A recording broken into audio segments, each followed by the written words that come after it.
登入社團社交平台之後，如果咧佢入咗去我的主頁，英文叫 Dashboard， 而家見到呢個畫面啦，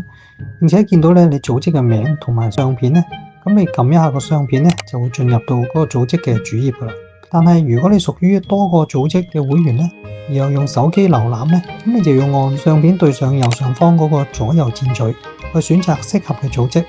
再按相關相片進入嗰個組織嘅首頁啦。如果要轉睇其他組織嘅首頁，咁你可以往右上方咧倒轉三角形嘅標誌，出現菜單之後咧，選擇我的主頁，撳入去揀翻咧其他嘅組織。好啦，揀好咗組織啊，咁我哋通常咧喺個首頁裏邊咧，我哋都會撳消息啦、日曆啦或者討論，分別咧去睇會員公告啦、活動行事曆同埋會員嘅討論嘅。無論進入咗邊個頁面去瀏覽，例如去咗討論區某個議題嗰度去睇完啦，咁咧想直接翻去首頁咧，咁只需要按當前嗰個頁面咧頂部嗰個組織嘅名，咁咧就可以翻去首頁噶啦。